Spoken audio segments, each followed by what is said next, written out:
Okay, तो हम लोग को पता चल गया कि कैसे आईटीआर फॉर्म डाउनलोड करते हैं, कैसे प्रीफिल डाउनलोड करते हैं, कैसे उसको फाइल करते हैं, एवरीथिंग। तो आईटीआर 4 का बहुत सारा टेक्निकलिटी का बात आज हम लोग करेंगे आप लोग के साथ। तो आप लोग कृपया करके प्लीज इस चीज को देखिएगा। देखिएगा मतलब आप लोग अच्छे से इसमें कि कैसे हम लोग मतलब अपलोड करते हैं, कहाँ कहाँ ये स्नो करना पड़ता है। तो काफी सारे ऑप्शंस है, बट एक्चुअली हम लोग का जो जावा का जो फॉर्मेट है जो हम लोग फॉलो कर रहे हैं, जावा यूटिलिटी, काम तो बहुत ही अच्छा होता है, उसमें इसमें कोई शक नहीं है। बट बहुत सारा ना उसका ऑब्स्टेकल्स भी है। ऑब्स्टेकल्स इन द सेंस बहुत सारा ऐसा जगह है, बहुत सारा ऐसा ऑप्शंस है जिसको आप ये नो किए बिना आगे जा ही नहीं सकते हो, समथिंग लाइक दैट। तो दैट्स वाई मैं आप लोग को अभी बताने ये जा रहा हूँ कि कैसे हम लोग जावा यूटिलिटी में आईटीआर 4 को पूरा कंप्लीट करें।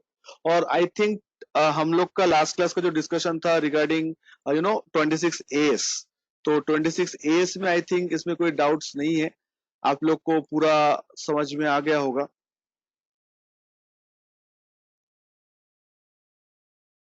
26 एस में आई थिंक कोई डाउट नहीं होगा। क्यों अंजलि, जावा क्यों नहीं रन कर रहा है आपका? क्या बोल रहे, फॉर्म ओपन नहीं हो रहा है? तो उसके ऊपर जो बैच फाइल है उसको ओपन करने बोले ना आपको। अगर जावा इंस्टॉल्ड होने के बाद भी अगर जावा सिस्टम में नहीं शो कर रहा है तो टेंशन लेने का दरकार नहीं है। विंडोज बैच फाइल होता है उसका, देखिएगा। ये विंडोज बैच फाइल में क्लिक करिए तो चलेगा। मतलब टॉकिंग अबाउट दिस, ये जो बैच फाइल है इसके ऊपर डबल क्लिक करिए, एक बार चेक करके देखिए कि ये फॉर्म ओपन हो रहा है कि नहीं हो रहा है। एडिटेड वर्जन गर्ल्स, तो जावा इंस्टॉल है तुम्हारे सिस्टम में? टीडीएस के टाइम पे ओपन हुआ था? टीडीएस के टाइम पे तुम तो करके दिए थे, तो उस टाइम पे तो ओपन हो गया था। तभी क्या प्रॉब्लम हुआ?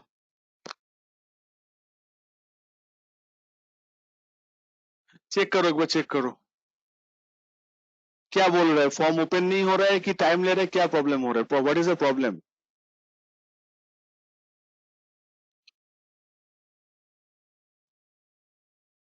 मैसेज क्या शो कर रहा है? थोड़ा वेट करो, टाइम लगेगा शायद, वेट करके देखो। टीडीएस ओपन हो गया तो ये ओपन हो जाएगा। दोनों क्लिक करके देखो, विंडोज बैच फाइल भी क्लिक करके देखो, नहीं तो अनइंस्टॉल करके जावा फिर से इंस्टॉल करो एक बार सिस्टम में। थोड़ा मेहनत करो मैडम, ऐसा थोड़ी होता है, थोड़ा मेहनत करो। जावा यूट्यूब देखो, थोड़ा सा इंटरनेट सर्च करो। ऑफिस अगर आपको काम देता तो ऑफिस को आप क्या बोलो, जावा इंस्टॉल नहीं हो रहा है? ऑफिस जब एक्सक्यूज सुनते नहीं है, इंस्टॉल करके अनइंस्टॉल करके इंस्टॉल करो एक बार, देखो रन होगा। ऐसा कोई बात नहीं। और नहीं तो एक बार टीडीएस फॉर्म ओपन करके देख लो ओपन हो रहा है कि नहीं हो रहा है। अच्छा गाइस देख लो, ये 26 एस, आई थिंक आप लोग को इसमें कोई डाउट्स नहीं है। फाइनल कॉल, एक बार प्लीज अच्छे से पूछ लो कि 26 एस आप लोग को समझ में आया कि नहीं आया। और बेसिकली इनकम का जो टोटल है, तो ये मैडम का इनकम कितना है आपको लास्ट क्लास आई थिंक बताए थे कि जितना आप यहाँ पे देख रहे हो कि अमाउंट क्रेडिटेड यहाँ पे 2,61,000, ये एक तो इनकम है मैडम का। फिर नीचे आओगे और आ गया भाई, हाँ, नीचे ये 96,000, ये एक तो इनकम है। ये 27,000, ये 3092, ये सब इनकम है। ये सारा इनकम जोड़ जाड़ के जो आएगा that will be the income from other source. Last class हम लोग से ये भी बात हुआ था कि हम लोग 26 एज देख के भी डिटरमाइन कर सकते हैं कि कौन सा हेड सब इनकम है। तो दोस्तों ये 26 एज देख के आप लोग को पता चल गया सारा इनकम कौन सा हेड का है, इनकम फ्रॉम अदर सोर्स का है। क्योंकि 194 ए जो सेक्शन है उसमें टीडीएस जो काटते हैं वो टीडीएस ऑन इंटरेस्ट होता है। आई रिपीट, सेक्शन 194 ए जो होता है उसमें जो टीडीएस काटा जाता है वो कौन सा सेक्शन, कौन सा टीडीएस होता है? टीडीएस ऑन इंटरेस्ट होता है। ओके, तो एक बार आप देख लीजिएगा, ठीक है। तो एनीवे, तो हम लोग इसके ऊपर चर्चा करेंगे। तो आज हम लोग तैमूर, ये लास्ट क्लास भी बताए थे आपको, ये स्टेटस नीचे देखो। एफ जी का मतलब क्या है? 26 तुम लोग के पास है, कभी खुल के पढ़ते भी नहीं हो ना।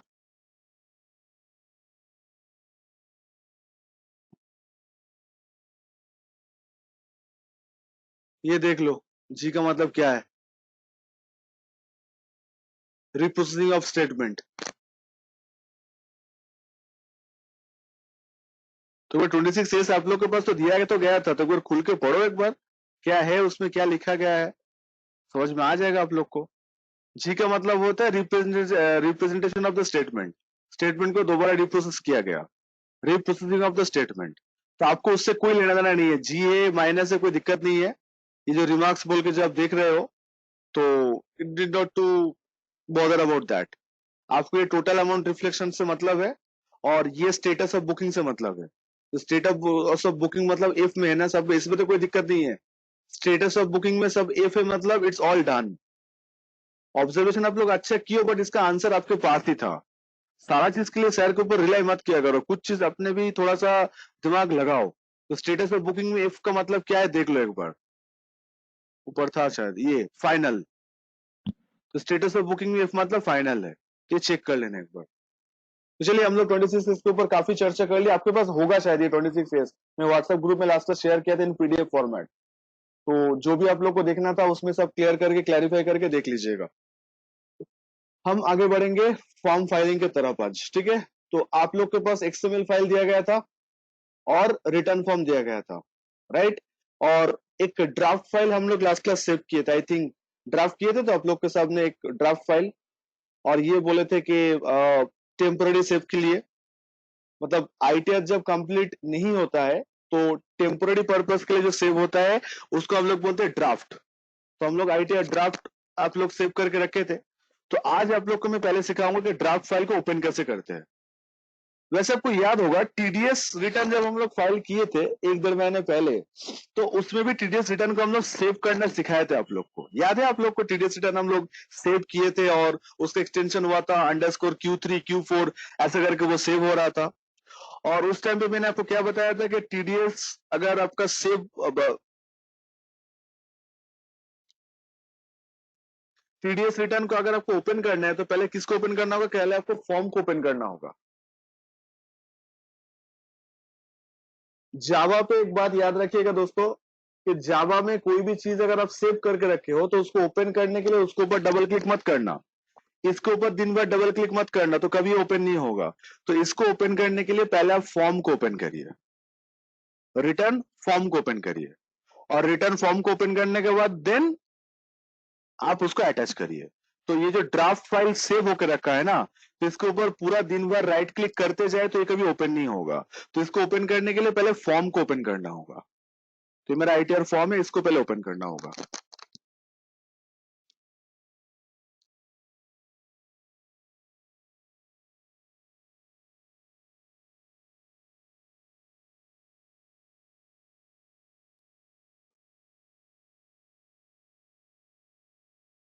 ओके, देख लो ध्यान से। तो ड्राफ्ट मतलब होता है temporary save. Boys and girls ध्यान से याद रखिएगा, आईटीआर में ड्राफ्ट काफी इंपॉर्टेंट पार्ट है। सेव ड्राफ्ट करना मतलब होता है टेम्पररी सेव, मतलब आईटीआर कंप्लीट नहीं हुआ है, आधा अधूरा फिलअप करके रखे हो, अभी के लिए सेव करना चाहते हो, बाद में आके फिर से कंप्लीट करोगे, तो that's why draft. Okay, save draft. तो सेव ड्राफ्ट फाइल को ओपन करने के लिए एक ऑप्शन देखो यहाँ पे आ रहा है, ओपन। तो आपको पता है लास्ट क्लास हम लोग प्रीफिल को ओपन किए थे by click on the prefill, but आज हम लोग प्रीफिल को ओपन नहीं करेंगे, आज हम लोग नॉर्मली रिटर्न फाइल को ओपन करेंगे, ठीक है। How shall be? So click on the open. जैसे ओपन करूंगा मेरे सामने ये पाथ लोकेशन आ जाएगा, तो डेस्कटॉप में जहां मैं फाइल में सेव करके रखा हूं उस फाइल को पहले मुझे सिलेक्ट करना होगा।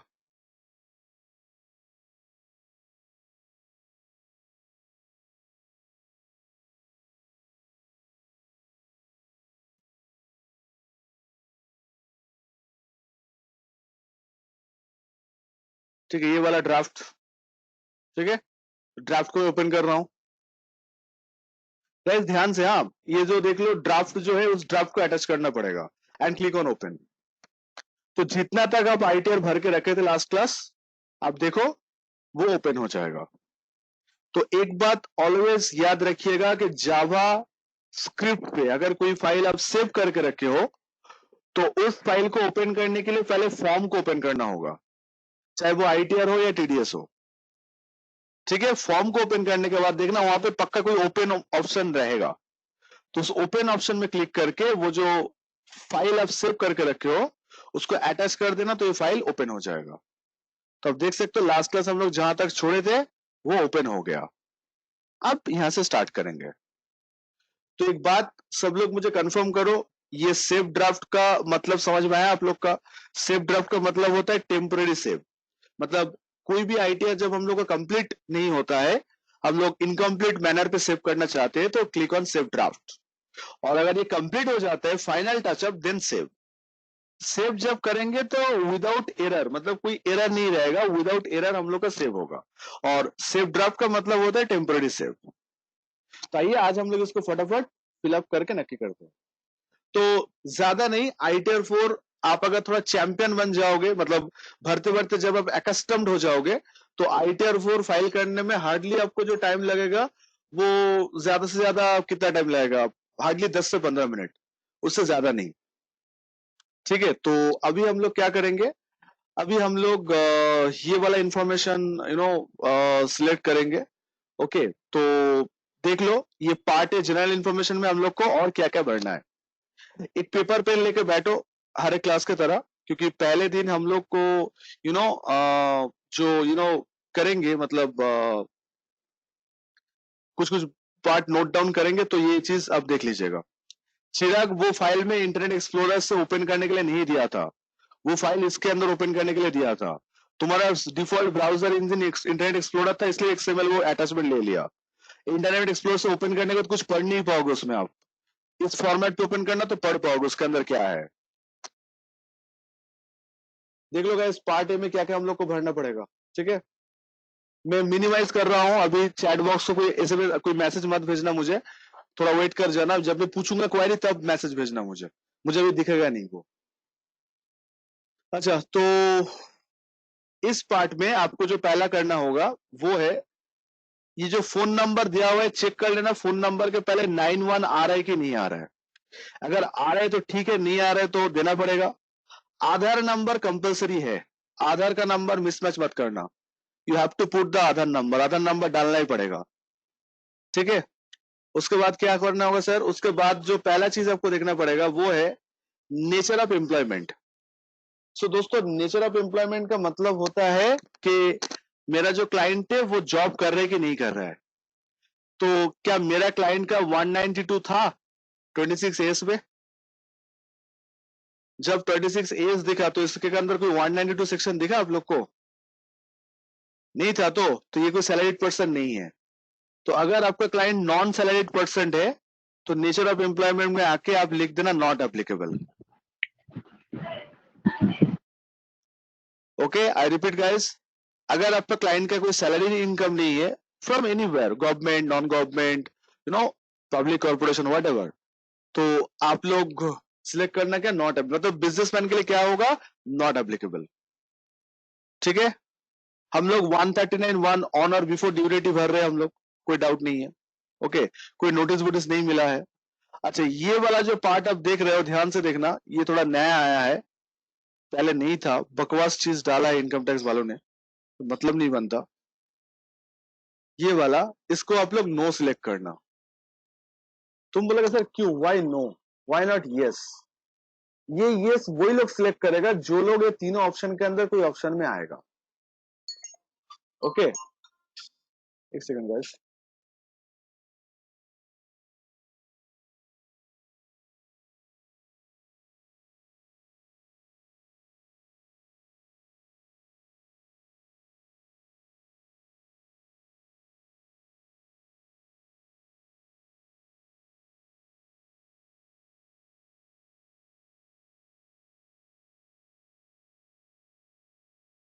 गाइस, ये तीनों पढ़ो क्या लिखा है, एक बार पढ़ के समझ में आए तो मुझे बताना। ये तीनों, हाँ। क्वेश्चन आ रहा है, रिटर्न फाइल कौन करेगा?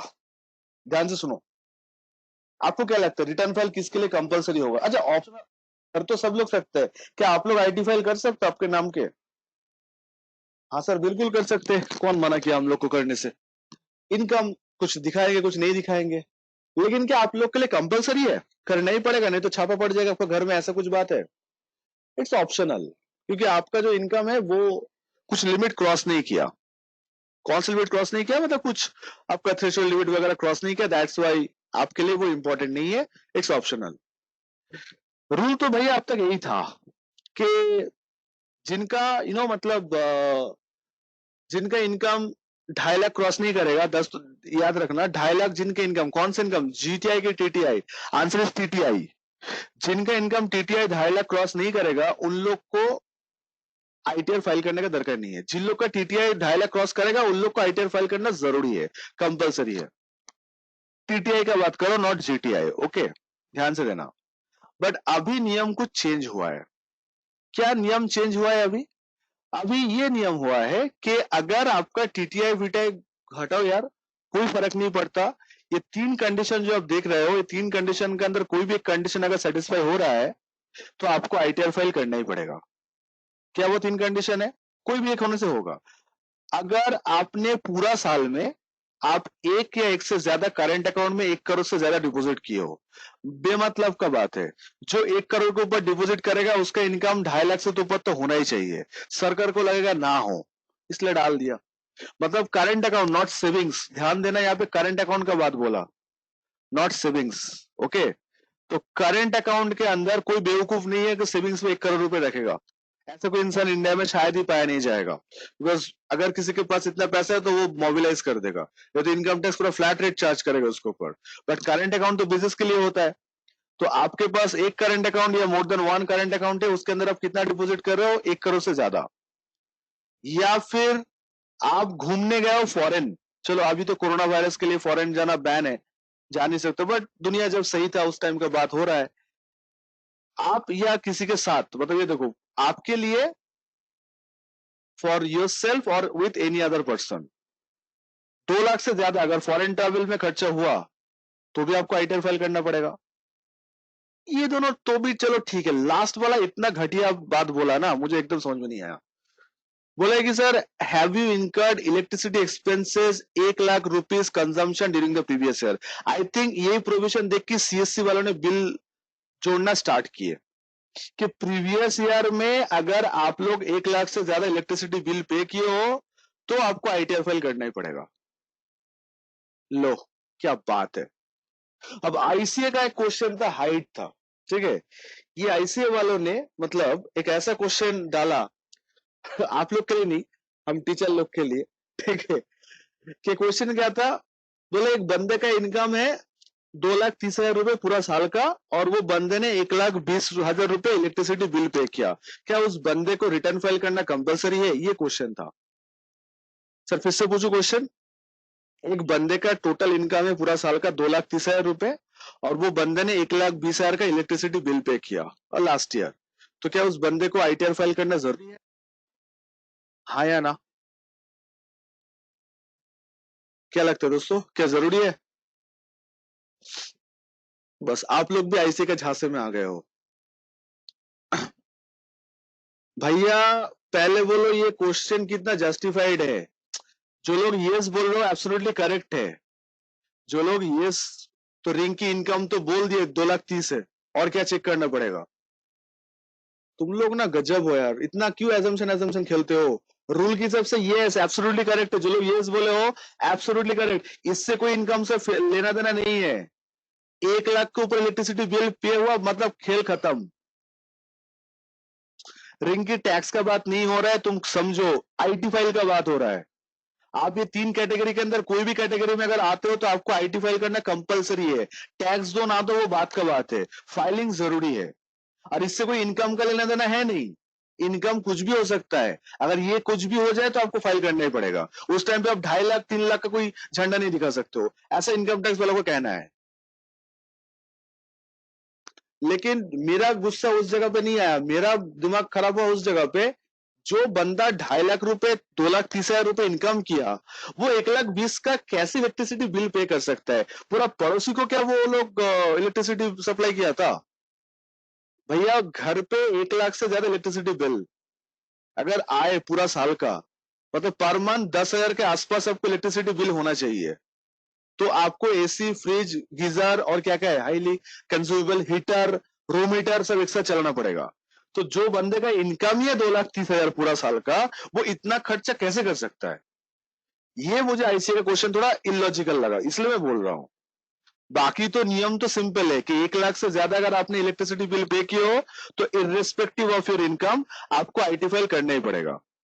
लेकिन रूल बनाने से पहले, क्वेश्चन पूछने से पहले ये तो देख लो कि पॉसिबल है कि नहीं है। बहुत लोग का ये जस्टिफिकेशन है, सर इंडियन फैमिली में ऐसा हो सकता है, इंडियन फैमिली में ऐसा हो सकता है। देखो गाइस, टैक्स खाली मैथमेटिक्स की तरह मत पढ़ो, उसको थोड़ा फील करो, महसूस करो कि प्रैक्टिकली ये पॉसिबल है कि नहीं। जिसका पूरा साल का इनकम 2-2.5 लाख के आसपास है, वो 1,30,000 से कल इलेक्ट्रिसिटी बिल पे किया, तो क्या किया इलेक्ट्रिसिटी के साथ वो? Getting my point? तो जो चीज मैं बोलना चाह रहा हूँ यहाँ पे, इनकम टैक्स का जो सफाई है, बोल रहे कि इंडिया में ऐसा बहुत सारा फैमिली है जिसमें ऐसा हो सकता है। कैसे? इंडिया में बहुत पॉपुलर है हम लोग का, इंडिया का कल्चर बोल सकते हो, आज बहुत ही कम हो गया है, but once upon a time बहुत ज्यादा था। आज भी बहुत सारे फैमिली में देखा जाता है, that is a joint family concept. Joint family मतलब जहाँ पे 7-7 लोग रहते हैं और हर एक मेंबर जॉब करते हैं। तो सपोज मान लो मैं अपने फैमिली में, जॉइंट फैमिली में की तरह रह रहा हूँ, और मेरा साल का इनकम मान लो कुछ 2 लाख के आसपास है।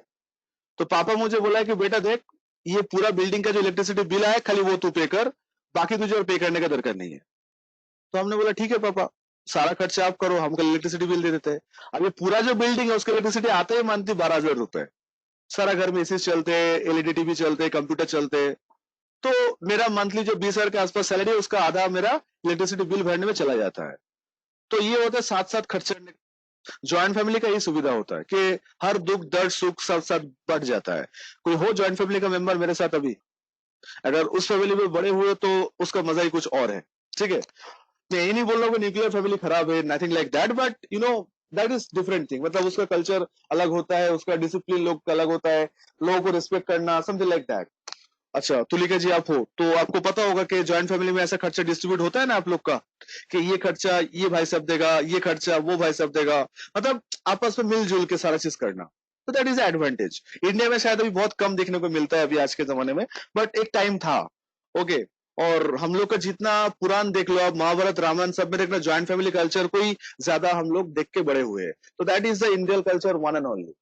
तो लोग इनकम टैक्स बोले सर अगर ऐसा हुआ तो चांसेस आर देयर कि हाँ आपका इनकम भले ही कम हो फिर भी आप 1 लाख से ज्यादा इलेक्ट्रिसिटी बिल पे कर रहे हो। हमने बोला हाँ सर हो सकता है, तो भले चुपचाप रिटर्न भरो। तो ये तीनों ऑप्शन आप देख रहे हो ना, ये तीनों ऑप्शन जो है, ये तीनों ऑप्शन देखो भी डिसेबल है। ये रूल इस बार आया है, मतलब ये जो 3 नियम है, ये 3 नियम इस बार आया है, पहले ये नहीं था।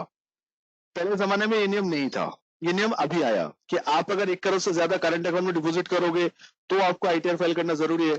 आप अगर 2 लाख के ऊपर ज्यादा फॉरेन ट्रेवल करके आओ, आप या फैमिली के साथ या आपका स्टाफ लोग करके आए तो आपको फाइल करना जरूरी है। या फिर आप प्रीवियस ईयर में 1 लाख से ज्यादा इलेक्ट्रिसिटी बिल पे किए तो भी आपको आईटीआर फाइल करना जरूरी है। दोस्तों मैं बात कर रहा हूँ फाइलिंग का, टैक्स का बात नहीं कर रहा हूँ। मेरा शुरू से लेकर एंड तक एक ही में रट लगा के आया हूँ, फाइलिंग फाइलिंग फाइलिंग। मैं टैक्स पेमेंट होगा कि नहीं होगा उसके बारे में बात ही नहीं किया हूँ। वो तो आपके इनकम के ऊपर डिपेंड करेगा, होगा तो टैक्स देना होगा, नहीं तो नहीं होगा। I am totally focusing on the filing. अगर ये तीनों कंडीशन में आप फंस रहे हो कोई भी कंडीशन में, तो आपको टैक्स देना है या नहीं देना है वो बात का बात है, लेकिन फाइलिंग तो करना ही पड़ेगा। अगर फाइल नहीं करोगे तो 5,000 का फ्लैट पेनल्टी खाओगे आप। टैक्स तो बात का बात है, फाइल ना करने के लिए मिनिमम 5,000 का पेनल्टी तो खाओगे आप, मिनिमम। मैक्सिमम जो ऑफिसर डिसाइड करेगा। तो थोड़ा सा देख लीजिएगा। आई थिंक ये पहला दो जो है वो उतना हाई फंडा नहीं है, बट थर्ड वाला थोड़ा मजाक वाला है, बट एनीवे चलो कोई बात नहीं। तो guys I think it's clear to all of us. अच्छा सर ये तो अभी इनएक्टिव है, एक्टिव कब होगा? जैसे मैं इसको यस कर दूंगा देखो सारा ही एक्टिव हो जाएगा। ये देखो, जैसे ऊपर यस के सारा देखो एक्टिव हो गया, और इसके भी दो यस नो ऑप्शन है। इलेक्ट्रिसिटी बिल है तो आपको यस करना पड़ेगा, समथिंग लाइक दैट। ठीक है, तो ये मेरा दरकार नहीं है, तो इसको मैं क्या कर दे रहा हूँ, नो कर दे रहा हूँ। Getting my point?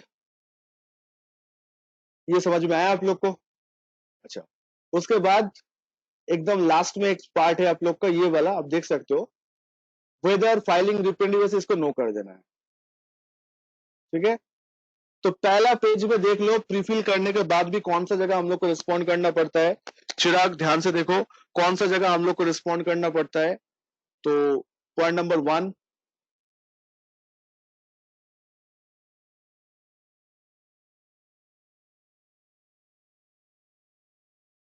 So point number 1 आप यहाँ पे एम्प्लॉयबिलिटी का बात करोगे, कहाँ गया एम्प्लॉयबिलिटी, ये वाला नॉट एप्लीकेबल। उसके बाद इसके ठीक नीचे जो 139(1) otherwise required fund is bill, उसको नो करोगे। इसके ठीक नीचे ये वाला जो पार्ट है, whether this file is being represented वैसे इसको नो करोगे। तो प्रीफिल करने के बाद भी ये 3-4 जगह ऐसा है जहां पे आपको यस नो करना पड़ता है। I think it is clear to all of us. पहला पेज समझ में आ गया आप लोग को? आप चाहो स्क्रीनशॉट ले सकते हो, आप चाहो लिख सकते हो, जो choice is totally yours. Second में जाऊं? अच्छा, ITR 4 भर रहा हूं मतलब मेरा बिजनेस इनकम है कि नहीं है? कम ऑन यार।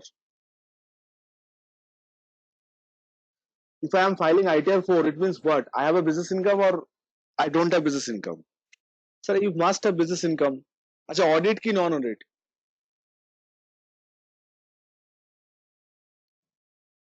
ऑडिट की नो ऑडिट?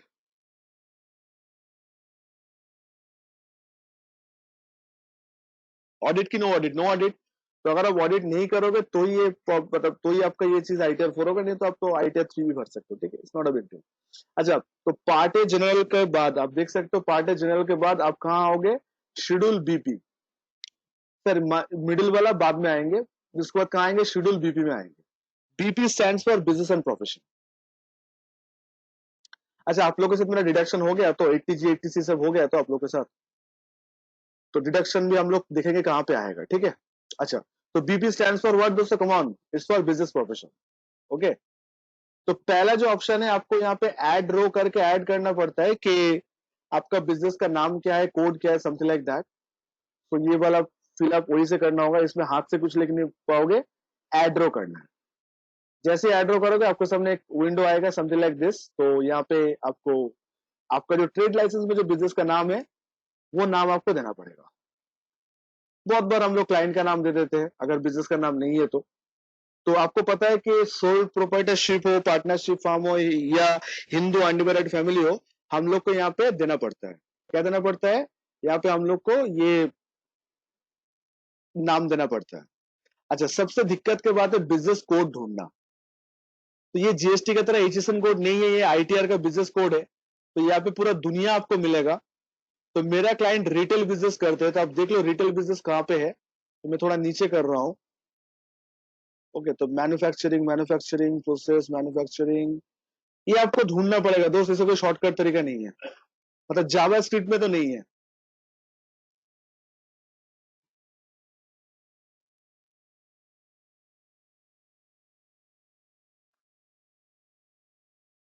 ओके, तो फाइनली हम लोग का लास्ट में ज्यादा ऊपर आ गए। अच्छा, रिटेल, ये वाला। अच्छा, रिटेल सेल, मेरा क्लाइंट रिटेलर है, रिटेल बिजनेस है उसका। तो क्या चीज का रिटेल बिजनेस करते हैं सर? वही मुदी खाना का आइटम सारा रिटेल करते हो। तो यहाँ पे मुदी खाना आइटम, ग्रोसरी आइटम तो मिलेगा नहीं आपको। तो आप देख सकते हो रिटेल क्या क्या है। Food beverage tobacco special store, मतलब वही पान स्टॉल का जो होता है, रेस्टोरेंट वाला, उसका बात हो रहा है। स्पेशलाइज स्टोर्स मतलब ये जो गुड्स आपको स्पेशलाइज स्टोर लाइक को डालना पड़ता है, उसका समथिंग लाइक दैट। अच्छा, तो आप लोग इतना कॉन्फ्यूजन में मत रहना, आप लोग प्लीज इसमें डाल दीजिएगा।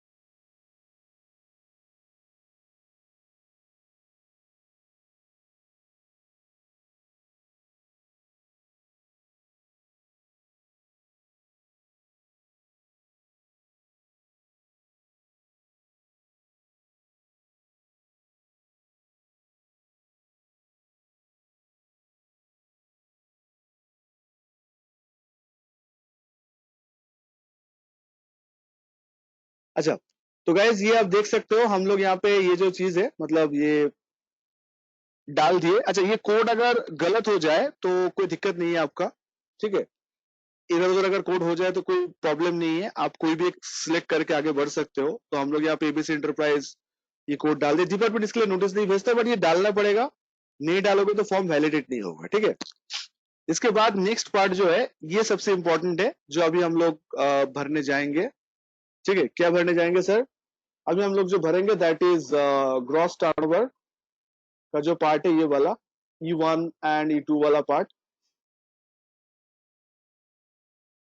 ये वाला E1 E2। तो E1 में क्या है आप देख सकते हो, ग्रॉस टर्नओवर, और E2 में प्रेजेंटिव इनकम। तो हम लोग 99.99% केस में E1 में बी कॉलम को भरेंगे, E1 में बी कॉलम को भरेंगे, और E2 पे भी हम लोग बी कॉलम को भरेंगे। आई रिपीट सर, 99% केस में हम लोग क्या करेंगे, E1 जो है उसमें भी बी कॉलम को भरेंगे, E2 जो है उसमें भी हम लोग बी कॉलम को भरेंगे। तो E1B में क्या भरना है, सेल्स भरना है। तो यहाँ पे आपका क्लाइंट का जो प्रॉफिट एंड लॉस अकाउंट बनेगा, उसका जो सेल्स फिगर होगा, sale profit and loss account का, वो आपको यहाँ पे डालना पड़ेगा। आई रिपीट, आप अगर आपका जो सेल होगा U1B में, वो सेल आपको डालना पड़ेगा 15 लाख रुपए, और E2B में आपको डालना पड़ेगा नेट प्रॉफिट। तो सेल एंड नेट प्रॉफिट का जो फिगर है वो आप देख सकते हो कहां से हम लोग भर लिए, ये प्रॉफिट एंड लॉस अकाउंट से भर लेंगे, और ये दोनों जगह हम लोग डाल देंगे। और आप यहाँ पे देख सकते हो कि 8% से ऊपर हम लोग को दिखाना पड़ेगा, और अगर 8% से नीचे करें तो आपको पता है ऑडिट करवाना पड़ता है, और ऑडिट अगर करेंगे तो ITR 3 होगा प्रोपाइटर और HUF के लिए, और ITR 5 किसके लिए होगा, पार्टनरशिप फार्म के लिए होगा। तो लास्ट टू लास्ट क्लास जब हम लोग ITR फॉर्म को नाम को लेके बात कर रहे थे, तो आई थिंक ये दोनों पार्ट हम लोग डिस्कस किए थे, 44AB एंड ऑल दैट। तो आप लोग देख सकते हो E1 और E2 में हम लोग को क्या फिगर आउट करना है। तो E1B जो है उसमें आपको क्या डालना है, सेल्स फिगर को डालना है, जो आपका प्रॉफिट एंड लॉस अकाउंट में सेल हुआ है, और E2B में आपको क्या डालना है, नेट प्रॉफिट को डालना है। ये दोनों इन्फॉर्मेशन कहां से मिलेगा दोस्तों, कम ऑन यार, ये दोनों इन्फॉर्मेशन कहां से मिलेगा आप लोग को? This two information you will getting from profit and loss account. Come on यार, बोलो कहां मिलते हैं, सेल PL पे मिलता है। क्या स्लो परफॉर्म कर रहे हो आप लोग? तो PL से हम लोग को दो ही चीज चाहिए, क्या क्या चाहिए, total turnover and net profit. ढूंढ लेंगे हम लोग PL में आराम से सर, वो तो एकदम पूरा सामने ही रहता है। समझ में आया दोस्तों आप लोग को? Yes no? ओके। अच्छा, आज के लिए एग्जाम्पल में आप लोग ये हाथ से ही बिठाना, ठीक है। आप लोग यहाँ पे फॉर द टाइम बिंग कुछ अमाउंट बिठाना, नेक्स्ट क्लास जब हम लोग बैलेंस शीट, एक हरा भरा बैलेंस शीट लेके स्टार्ट करेंगे, तो उसमें हम लोग यहाँ पे हाथ से अमाउंट डालेंगे, मतलब एग्जैक्ट अमाउंट डालेंगे। अभी मैं दिखा रहा हूँ कि कहाँ पे क्या अमाउंट डालना है। अच्छा, इसके बाद सर क्या करना है, इसके बाद सर जो करना है हम लोग को, दैट इज के हम लोग को नीचे जाना है। तो सिंस इस क्लाइंट का GST नहीं है, 15 लाख का सप्लाई में GST होना कंपलसरी है क्या?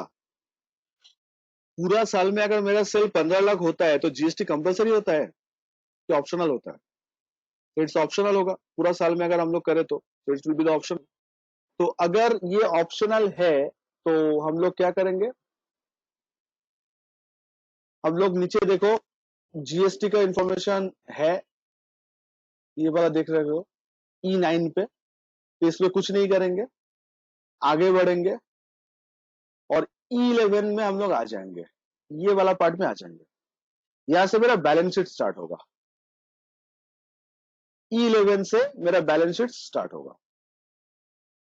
तो अगर आपका क्लाइंट का GST वाला इंफॉर्मेशन नहीं है, तो आपको पता है PL से दो फिगर लेना है। कौन सा दो फिगर लेना है, E1B एंड E2B, जहां पे आपका सेल्स एंड टर्नओवर, इस दोनों को मेंशन करना पड़ता है।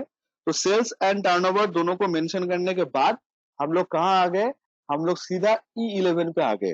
दोस्तों ये E1 E2 E12 ये सब लिख के रखो, क्योंकि हम लोग को ये सब चीज से ही पहले दफा मालूम चलता है कि कहाँ क्या लिखना पड़ता है, नहीं पड़ता है, ऑल दैट। सो E11 हम लोग के लिए दरकार होगा। तो E11 में हम लोग क्या डालेंगे, बैलेंस शीट डालेंगे। तो बैलेंस शीट डालने से पहले मेरा आपसे सिंपल से क्वेश्चन है, आप लोग ITR 4 में बैलेंस शीट पूरा डालना चाहते हो कि आधा आधा डालना चाहते हो, बोलो। आप लोग का मन क्या कर रहा है? बैलेंस शीट पूरा अपडेट करने का? देखो, मेरा मानना कुछ और है। आप अगर बैलेंस शीट फुल अपलोड करना चाहते हो करो, मैं मना नहीं करूंगा, you can upload full balance sheet. But मेरा कोई दूसरा चीज मानना है। फिर क्या मानना है आपको?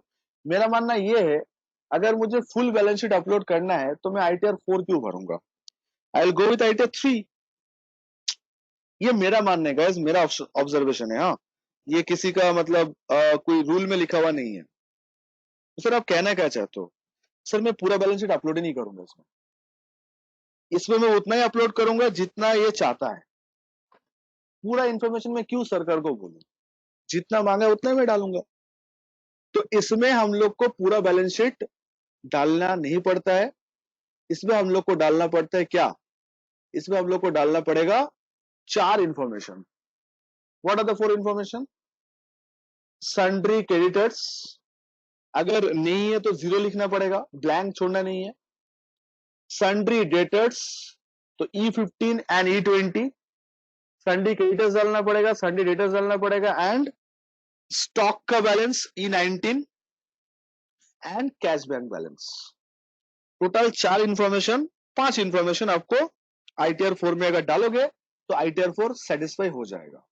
अगर ये 4-5 इंफॉर्मेशन आपका नहीं है तो 0 जरूर लिखिएगा, ब्लैंक मत छोड़िएगा। कहीं पे लिख लो ये 4 बातें कि ITR 4 में ये 4 चीज you have to fill. If you don't have, put the 0। अगर आपके पास है भी नहीं तो आप 0 जरूर डालिए, बट छोड़िएगा मत, भरना तो पड़ेगा ही। क्या क्या है दोस्तों? बोलो। नंबर 1 इज सन्ड्री क्रेडिटर्स, लिख लो। Number 2 stock, then sundry debtors and cash balance.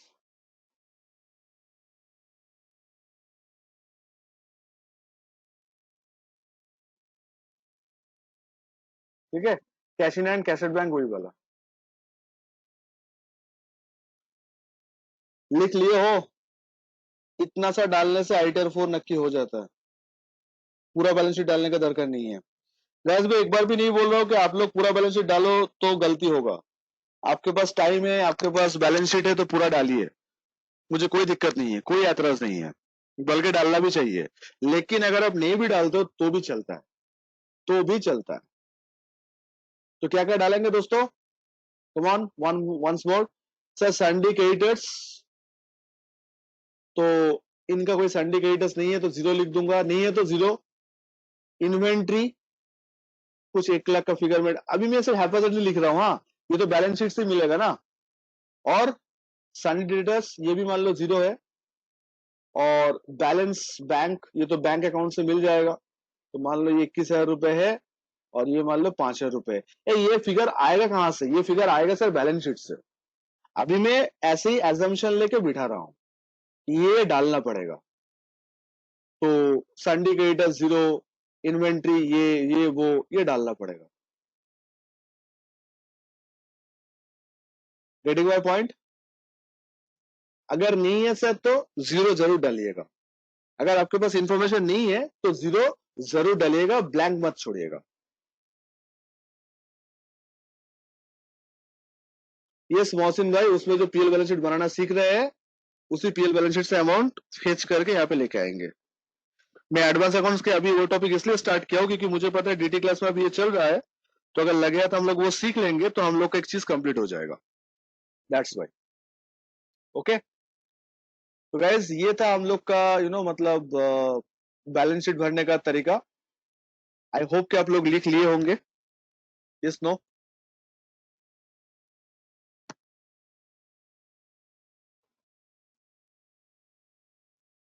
अब देखना कोई एरर मैसेज नहीं आएगा। हाँ, और मैं अब तक का जितना रिटर्न भर चुका हूँ, सेंचुरी तो उसके ऊपर तो हो ही गया। आज तक कोई भी रिटर्न में ITR 4 में पूरा डिटेल्स नहीं डाला हूँ। और ऊपर वाला का रहम बोलो या ऑब्वियसली ऊपर वाला का रहम से आज तक किसी का नोटिस नहीं आया और रिटर्न भी अपलोड हो गया। बहुत लोग डराता है कि पूरा बैलेंस शीट नहीं डालेंगे तो फाइल नहीं होगा, ऐसा कुछ नहीं है। जिसको पता है उसको पता है कि 3-4 इन्फॉर्मेशन डालने से हो जाता है। देखो पूरा मेहनत करना है, मेरा मानना है पूरा मेहनत करना है तो मैं आईटी 3 में करूंगा, ऑडिट वाला फाइल में। इससे पैसा भी अच्छा मिलता है, काम भी ज्यादा मिलता है। ये तो सर फाइल है ही उन लोग के लिए जो लोग पैसा कम देगा। तो मेरा लाइफ का फंडा बहुत सिंपल है, पैसा कम तो मेहनत भी कम। फुल पैसा फुल मेहनत, सिंपल बात है। मतलब ऐसा नहीं कि मैं गलत कर दूंगा, बट जितना करूंगा उससे आपका काम चल जाएगा, कभी नोटिस वोटिस नहीं खाओगे, समथिंग लाइक दैट। ओके,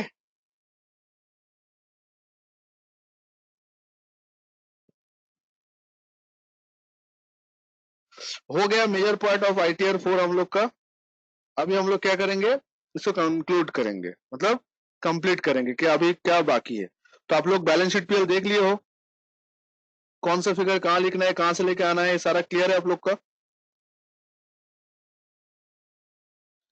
कौन सा फिगर क्या है और कहां से आएगा।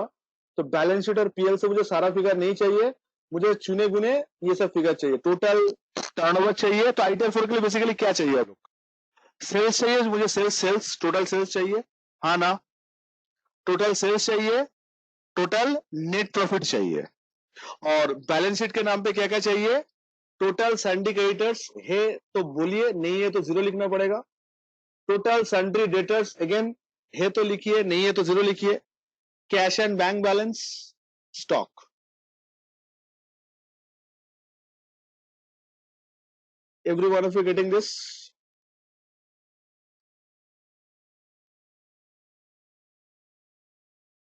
ओके, तो चलिए आगे बढ़ते हैं। बिजनेस डालने के बाद आप आओगे टैक्स डिटेल्स पे। आप कहां आओगे, टैक्स डिटेल्स। ध्यान से देखिएगा, सबसे ट्रिकी जगह यही है, सबसे ट्रिकी जगह। ट्रिकी जगह मतलब टीडीएस जिन लोग का काटेगा, ये जिन लोग का टीडीएस काटेगा उन लोग के लिए सबसे ट्रिकी जगह है ये।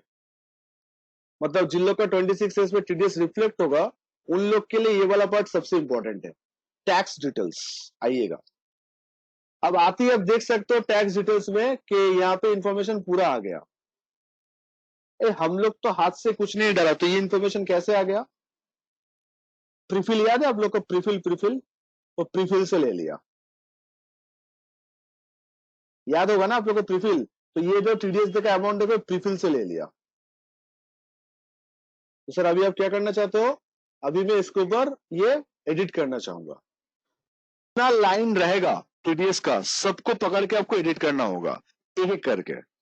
तो पहले इस लाइन को मैं सिलेक्ट किया 9616 को, और मैं इसको एडिट करूंगा, ठीक है। एडिट रो, जैसे ही मैं एडिट करूंगा तो मेरे सामने कुछ इस तरह का स्क्रीन आएगा, ठीक है। जिसे एडिट किया तो मेरे सामने कुछ तरह का स्क्रीन आया। तो क्या करना होगा इसमें, टीडीएस ब्रॉड फॉरवर्ड। अभी के लिए जीरो लिखो, मैं नेक्स्ट क्लास बता दूंगा ब्रॉड फॉरवर्ड क्या होता है। अभी के लिए कोई आर्गुमेंट मत करो, ब्रॉड फॉरवर्ड जीरो लिखो। ब्रॉड फॉरवर्ड मतलब जो टीडीएस अब तक क्लेम नहीं हुआ आप कैरी फॉरवर्ड करके लेके आ रहे हो, मतलब पिछले साल का टीडीएस या उससे भी पुराना टीडीएस। तो अभी जीरो लिख रहा हूं। हेड ऑफ इनकम क्या होगा, आप लोग बताओगे हेड ऑफ इनकम क्या होगा। हम कुछ नहीं लिखेंगे यहाँ पे, आप जो बोलोगे मैं वही सिलेक्ट करूंगा। other source. ओके, सोमेन बोला अदर सोर्स होगा, so it will be the Income from other other source. source. Okay, next, ये वाला को कुछ मत करना। अगर ब्रॉड फॉरवर्ड जीरो है तो ये इसको कुछ छेड़खानी मत करना।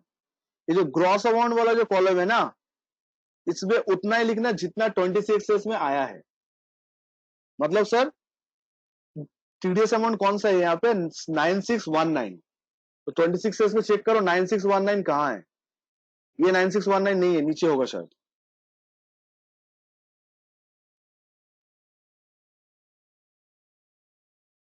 ये वाला। तो 9619 किसके ऊपर है, इसके ऊपर है।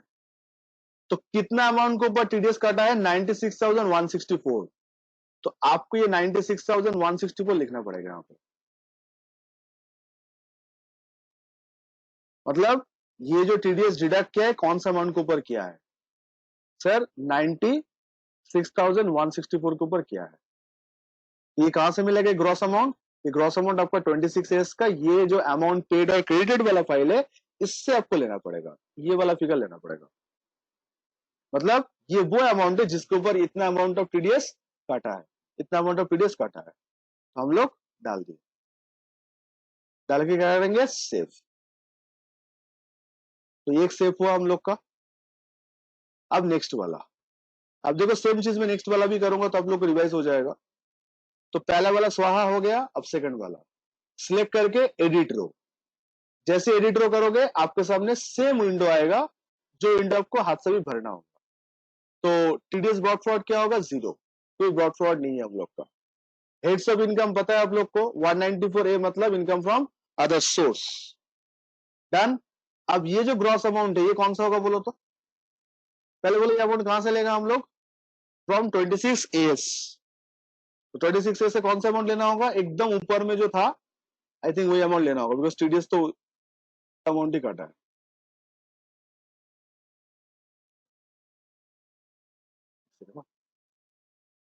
ये वाला कौन सा वाला सर, दिस वन, 2,61,485। गाइस यहाँ पे 0.38 नहीं लेगा तो आप 485 ही कर देना, 2,61,485, 2,61,485। तो आप लोग को समझ में आया, किसी बंदे का अगर टीडीएस काटेगा तो उसका क्लेम कैसे करते हैं। Guys this is the way to claim the refund. आप लोग सुनो ना, इनकम टैक्स रिफंड क्लेम करना है, इनकम टैक्स रिफंड क्लेम करना है, तो इस तरीके से इनकम टैक्स हम लोग रिफंड क्लेम करते हैं। This is the way to claim the refund in income tax. तो ये अमाउंट कहां से लेना है, समझ में आया आप लोग का। So that amount will be coming from the 26AS। Save जरूर करिएगा, ठीक है, समझ में आया। तो बीपी के बाद टैक्स डिटेल समझ में आ गया, ओके। किसी को 80D पता है, 80D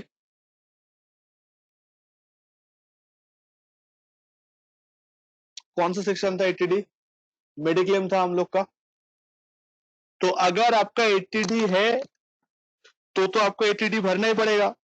और अगर आपका 80D नहीं है, जैसे मेरा क्लाइंट का मेडिक्लेम नहीं है, तो फिर भी आपको जाकर 80D देखना होगा। क्या देखना होगा, दो जगह, ध्यान से देख लो। 80D मेडिक्लेम था, तो 80D का जो मेडिक्लेम है उसमें आपको क्लेम है तो भी सिलेक्ट करना पड़ेगा, नहीं है तो भी करना पड़ेगा। नहीं है तो क्या करोगे, ये जो सिलेक्ट बोल का ऑप्शन आ रहा है यहाँ पे नो करना है, ओके। और ये बोल के जो सिलेक्ट वाला ऑप्शन है इसको भी नो करना है। दोस्तों ये बहुत ही फालतू नियम है, सर मेरा अगर नहीं है तो मैं नो क्यों करूं, लेकिन जब तक आप दोनों दोनों नो नहीं करोगे तब तक आप फॉर्म सेव नहीं होगा। सर एक बार फिर से बोलिए, पहले बोलो सबको 80D समझ में आया कि 80D क्या था, याद आया, समझ तो पहले लिए थे। सर मेडिक्लेम, मेडिक्लेम वो पेरेंट्स के नाम पे मेडिक्लेम लेना, इसके नाम पे मेडिक्लेम लेना। तो अगर आपका क्लाइंट के नाम पे मेडिक्लेम है तो डेफिनेटली वो 80D क्लेम करेगा। लेकिन अगर आपका क्लाइंट के नाम पे मेडिक्लेम नहीं है तो आपको क्या करना पड़ेगा, 80D में आके ये जो 1 और 2 जो है ये दोनों में नो नो कर देना होगा। ये दोनों में अगर नो नहीं करोगे तो ITR 4 सबमिट नहीं होगा। तो ध्यान से, हाँ, ये गलती ना हो जाए, ठीक है। तो ITR 4 मेरा हो गया। सो ये इंफॉर्मेशन समझ में आया आप लोग का। पार्ट ए जनरल, जिसमें दो तीन चीज हम लोग हाथ से भरना पड़ा, भूल मत जाइएगा। कौन सा चीज, nature of employment, residence, representative SSC, और ऊपर वो जो इलेक्ट्रिसिटी बिल वाला पार्ट था वो। इसके बाद हम लोग शेड्यूल बीपीए में आके पहले बिजनेस का नाम और टाइप डाल दिए, फिर क्या क्या फिगर लिए हम लोग, फिर हम लोग लिए number 1 total sale, net profit, sundry creditors, sundry debtors, stock, cash in hand. TDS काटा था मेरा क्लाइंट का, तो इस पेज में आके टीडीएस को मॉडिफाई किए, एडिट किए, एंड 80D भले ही मेरा क्लाइंट का ना हो फिर भी हम लोग 80D में जाके दोनों ऑप्शन को क्या कर दिए, नो एंड नो कर दिए। ये सब कुछ होने के बाद फाइनल टचअप देने के लिए हम लोग टैक्स पैटर्न वेरिफिकेशन में आएंगे। और आप देख सकते हो रिफंड कॉलम में कुछ दिख रहा है, 17,000 का आसपास रिफंड में दिख रहा है। तो मैडम के नाम पे कितना टीडीएस कर रहा है, 36,000।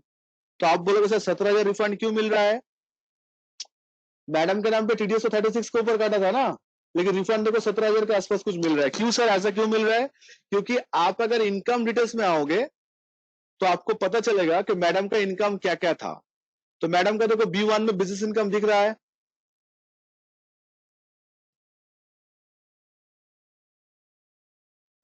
तो कहाँ दिख रहा है, ये देखो 1.5 लाख का इनकम दिखा, ठीक है।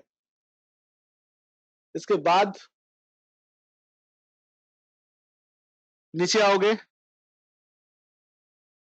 ये अदर सोर्स का इनकम था, तो मैडम का टोटल इनकम कितना हो गया 5,37,818। जिसका इनकम 5 लाख क्रॉस करेगा उसको टैक्स देना है कि नहीं देना है?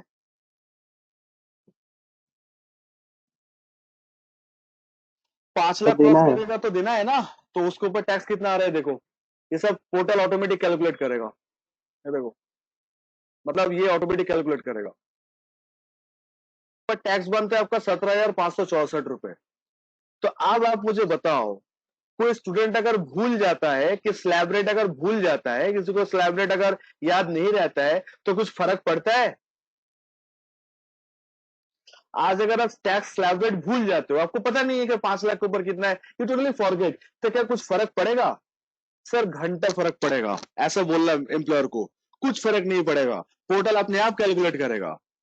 ये सब के लिए माथा क्यों करे? 4% एडुकेशन से 5%, आई डोंट केयर सर, वो पोर्टल कैलकुलेट करेगा, करके मुझे बता देगा कि इतना टैक्स बनता है। तो 18,000 का टैक्स बनता है मेरा, और 36,000 का मेरा टीडीएस काटा हुआ है, तो उसको बैलेंस करके जो अमाउंट वो रिफंड मिला।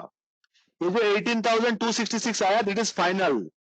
ये रिटर्न फॉर्म ऑटोमेटिक कैलकुलेट किया, मैंने कुछ नहीं किया, मैंने खाली इनकम को अपडेट किया। दोस्तों हम लोग आईटीआर फाइल में इनकम टैक्स कैलकुलेट नहीं किया, हम लोग खाली इनकम को डाले, टैक्स वो अपने आप कैलकुलेट कर लिया, और टीडीएस वो तो अपने आप आ ही गया था।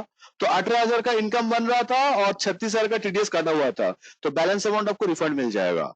दोस्तों ये तरीका होता है रिफंड क्लेम करने का। इसके बाद क्या करना है, रिफंड का चेक नहीं आता, रिफंड बैंक में ट्रांसफर होता है, तो आपको बैंक अकाउंट नंबर डालना पड़ता है, ठीक है। तो थोड़ा नीचे आओगे, कहां पे बैंक अकाउंट डालना पड़ेगा सर? ये last page, tax paid and verification, यहाँ पे आके आपको बैंक अकाउंट नंबर डालना पड़ेगा। यहाँ पे एड रो, तो एक बैंक अकाउंट नंबर अभी के लिए डाल रहा हूं, SBIN, ठीक है। टाइम का बैंक अकाउंट नंबर डालना, गलत बैंक अकाउंट नंबर मत डालना, रिफंड लैप्स हो जाएगा। फिर रिफंड अगर घूम के चला जाएगा ना, तो उसको निकालना बहुत मुश्किल होता है बाद में, और ये ठीक जरूर कर दीजिएगा। दोस्तों बैंक अकाउंट जैसे अपडेट करोगे तो ये चेकबॉक्स को क्लिक करने मत भूलिएगा, जरूर क्लिक करिएगा, करके सेव करिएगा, ठीक है। उसके बाद यहाँ पे जो सिलेक्ट वाला ऑप्शन है, इसमें सेव करिएगा, और प्लेस पे मैं कोलकाता डाल दे रहा हूं। That's it. ये सारी चीज करने के बाद एक बार वैलिडेट करो, वैलिडेट, ठीक है। तो क्या मैसेज आ रहा है? File validate successfully. इसके बाद मैं क्या करूंगा, सेव ड्रॉप नहीं करूंगा, इसके बाद मैं सेव करूंगा, क्लिक ऑन सेव,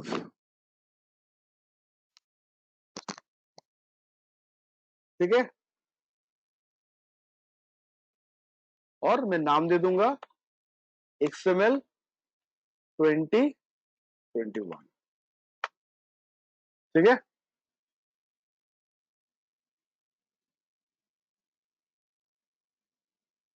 अगर आपका ये सक्सेस वाला मैसेज आ रहा है तो मुबारक हो, आपका रिटर्न स्वाहा हो गया।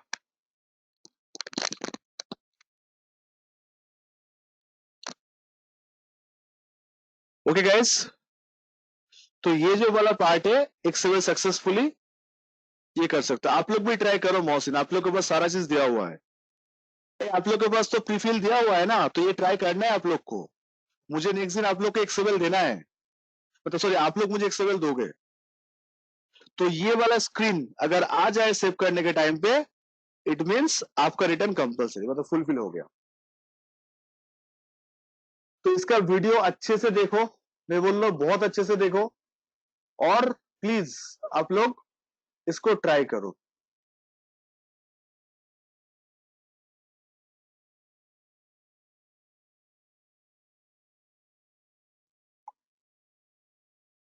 तो ITR 4 वर्ड ना is not a big deal, okay, it's very easy. तो आप लोग कल मुझे जाते जाते एक चीज बता दो कि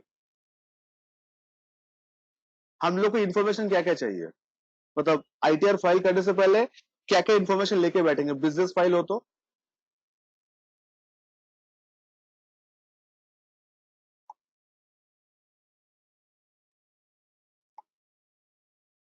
बोलो क्या क्या चाहिए, बोलो। अगर बिजनेस फाइल है तो क्या क्या चाहिए हम लोग का? चिराग, तुम्हारा ना चिराग सच में तुम यार आंसर भी देते हो। पीएल बैलेंस शीट तो कॉमन है, उसमें से क्या चाहिए? पीएल बैलेंस शीट पूरा चाहिए, हम लोग पीएल बैलेंस शीट अपलोड कर देंगे पूरा। सर टोटल सेल्स चाहिए, नेट प्रॉफिट चाहिए, debtors, creditors, stock, bank balance. यार बैलेंस शीट पीएल तो कॉमन है ना बिजनेसमैन का, तो उससे क्या चाहिए तुम्हें, ये बात बोलो। ये 6-7 इंफॉर्मेशन चाहिए जहां जहां है। और टीडीएस का पार्ट क्या हाथ से भरेंगे कि ऑटोमेटिक आ जाएगा? तो मेरे नाम पे जो जो टीडीएस काटा हुआ है वो क्या हाथ से भरना होगा कि ऑटोमेटिक आ जाएगा, बाद में हम लोग को एडिट करना होगा? तो पहले हम लोग को ऑटोमेटिक आ जाएगा, बाद में हम लोग को क्या करना होगा? एडिट करना होगा, एडिट। बाद में इस चीज को हम लोग को एडिट करना होगा। Getting my point? एंड क्या 80D में कुछ करना है हम लोग को? अगर नहीं है तो भी, मेरा मेडिक्लेम नहीं है तो भी कुछ 80D वगैरह करना है? Yes no? क्या बोलते हो दोस्तों? 80D करना है, 80D नहीं है तो भी ये दोनों को नो करना है। ये टेक्निकल इशू है, देख लीजिएगा प्लीज। और फाइनली लास्ट पेज कौन सा होगा हम लोग का? ये वाला वेरिफिकेशन, जहां पे क्या डालना पड़ता है? Bank account. वेरिफिकेशन में क्या डालना पड़ता है? वेरिफिकेशन में हम लोग को बैंक अकाउंट डालना पड़ता है। बैंक अकाउंट हम लोग डाल दिए, किधर का? ये वाला। ठीक है। और नीचे हम लोग को ये टिक करके सेव करके कर दिए, तो ये हो गया।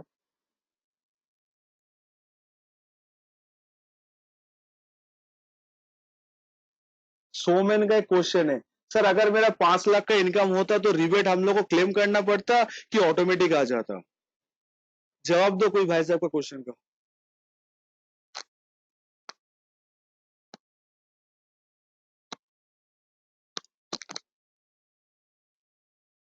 भाई साहब इधर देखो।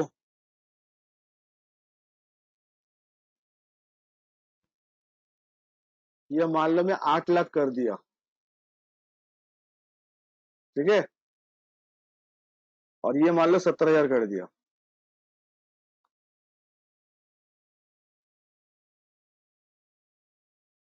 ठीक है। अब देखो टोटल इनकम देखो मेरा कम हो गया, बिलो 5 लाख हो गया। कितना हुआ? 4,57,000 हुआ। तो सोमेन जी ये देखो,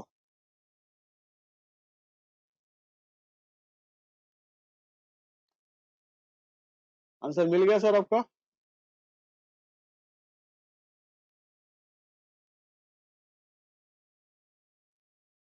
ऑटोमेटिक हो जाएगा सर।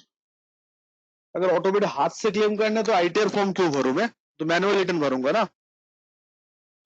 डन सर, ऑटोमेटिक हो जाएगा। देखो ऑटोमेटिक हो भी गया, सब में देखो 0-0 आ गया।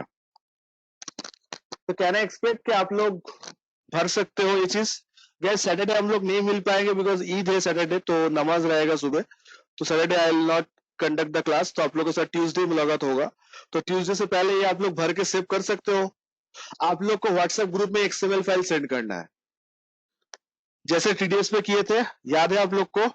ये एक्सएमएल फाइल सेंड करना है ऐसा लिख के। जिसका ये एक्सएमएल फाइल हो जाएगा माशाल्लाह उसका फाइल क्लियर हो जाएगा। ठीक है, सो लेट्स ट्राई, एक बार ट्राई करते हैं। क्या हम लोग का आईटीआर 4 हो गया? नो, ये तो बिगिनिंग है। आप लोग क्या सीख गए आईटीआर 4 कि और भी वैरायटी चाहिए आप लोग को? सर और भी वैरायटी चाहिए सर हम लोग को, मच मोर वैरायटी, तब जाके हम लोग बोल सकते हैं। तो और भी हम लोग वैरायटी करेंगे, ठीक है। So don't worry guys, every one of you getting this? Yes no? चलिए तो आज इतना रहने देते, मिलते हैं आप लोगों के साथ नेक्स्ट क्लास।